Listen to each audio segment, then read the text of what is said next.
آپ اظہار گناہ کرتے ہیں نا تو سامنے والا بھی دلیر ہوتا ہے، کہتا ہے اس نے کیا میں کر لوں گا تو پھر کیا ہوا۔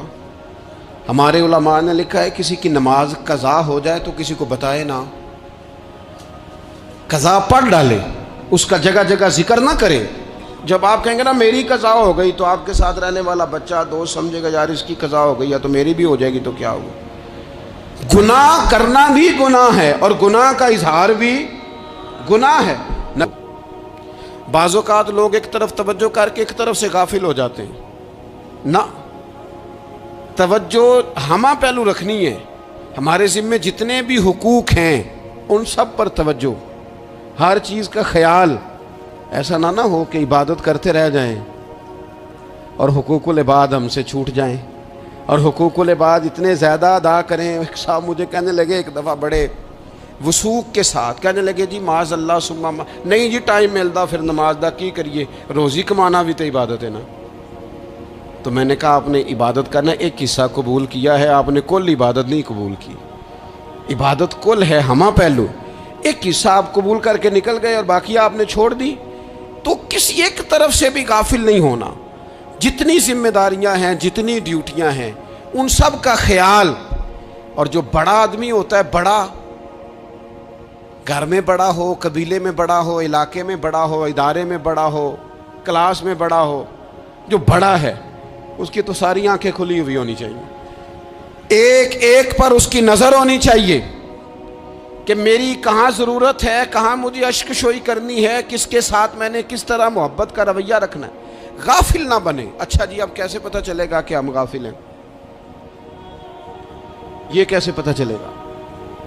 آپ کسی بندے سے بھی پوچھ لیں حالات کیا ہیں تو کہتا ہے اللہ کا شکر ہے کبھی کسی کا دل نہیں دکھایا، اللہ کا شکر ہے جی زمانہ ہو گیا 5 نمازیں پڑھتا، اللہ کا شکر ہے جی۔ کیسے پتہ چلے گا غافل ہے؟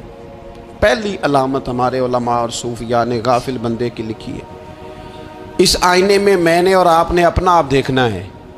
غافل بندے کی پہلی علامت یہ ہوتی ہے کہ وہ دنیاوی کاموں میں چست ہوتا ہے اور اللہ اور اس کے رسول کی فرما برداری میں سست ہوتا ہے۔ یعنی نماز کے وقت تو اسے نیند ستاتی ہے، پریشانی ہوتی ہے، لیکن اگر کسی جگہ مال مل رہا ہو، پیسے مل رہے ہوں، وہاں جانا ہو تو پھر اسے کوئی چیز بھی تنگ نہیں کر۔ دنیاوی کاموں میں چست ہوگا، یعنی ٹی وی کے آگے، موبائل کے آگے وہ گھنٹوں بیٹھا ہوا ہے، اور اگر اسے 25 منٹ قرآن پاک سننا پڑ جائے، اگر اسے 20 منٹ دینی محفل میں بیٹھنا پڑ جائے، اگر اسے کہا جائے کہ تو 20 رکعت نماز نفل ادا کر، دنیاوی کاموں میں چست ہے، دینی کاموں میں، یہ غفلت کی پہلی علامت۔ پھر ذاتی معاملات پہ پیسہ خرچ کرنا ہو تو ڈھیر سارا ہے، کسی غریب کی مدد کرنی ہو تو۔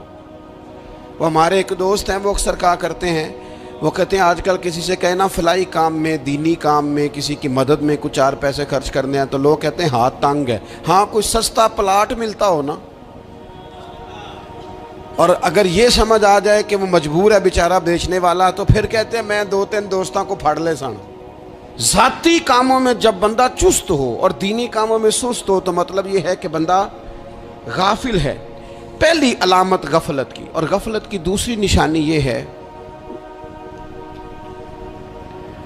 کہ انسان گناہ کے کاموں کو معمولی سمجھنے لگ جاتا ہے، یہ غافل بندے کی نشانی ہے۔ گناہ کو معمولی سمجھتا ہے، چھوٹا سمجھتا ہے۔ آج کل لوگ کہتے نہیں میں کو اکیلا کر رہا ہوں، ساری دنیا ہی کرتی ہے۔ اور جناب کیا ہو گیا اگر یہ غلطی ہو گئی تو بندے سے ہو ہی جاتا ہے۔ گناہ کو معمولی سمجھنا، چھوٹا سمجھنا اور کہنا پھر کیا ہو گیا ہے، انسان سے غلطی ہو جاتی ہے۔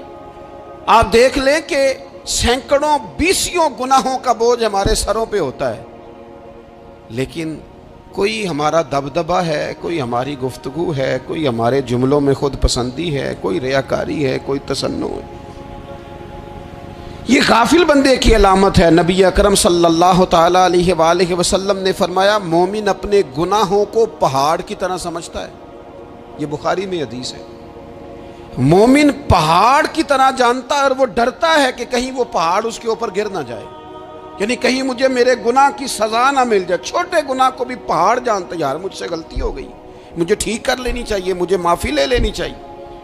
مجھے توبہ کر لینی چاہیے۔ مومن اپنے اوپر گناہ کو پہاڑ کی جانب سمجھتا ہے، اور حضور علیہ الصلوۃ والسلام فرماتے ہیں کہ یہ جو فاسق اور فاجر ہوتا ہے نا، اللہ کا نافرمان، یہ گناہ کو مکھی کی طرح سمجھتا ہے۔ یہ سمجھتا ہے میں نے اشارہ کرنا ہے، مکھی نے اڑ جانا ہے۔ مومن کی علامت یہ ہے کہ وہ پہاڑ جانتا ہے، اگر غلطی ہو جائے تو پہاڑ۔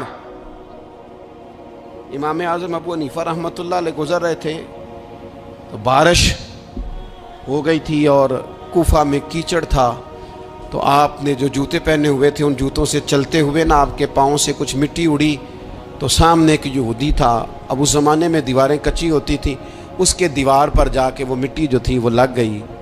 اب امام صاحب بڑے پریشان ہوئے کہ میں نے اس کی دیوار کو آلودہ کر دیا۔ یہاں تو لوگ اپنی اینٹیں رکھتے رکھتے کئیوں کی دیواریں توڑ ہی دیتے ہیں، اور پھر وہ اس پر ماننے کو بھی تیار نہیں ہوتے، تسلیم کرنے کو بھی تیار نہیں ہوتے۔ وہ کہتے ہیں پھر کیا ہو گیا، اب ہمارا یہاں گھر ہے تو ہم نے ٹرالی منگوانی نہیں تھی، ہمارا حق بنتا تھا۔ امام صاحب کے پیروں سے ذرا کیچڑ اڑا، یہودی کی دیوار پہ لگا، اس کی کچی دیوار تھی۔ امام صاحب پریشان ہو گئے، سوچنے لگے کہ اگر میں دیوار سے یہ کیچڑ اتارتا نہیں تو یہ بھی زیادتی ہے، میں نے اس کی دیوار کو گدلا کر دیا، اور اگر میں اتارتا ہوں تو کچھ مٹی اس کی دیوار کی بھی اتر جائے گی، کچی دیوار ہے، یہ بھی زیادتی ہے۔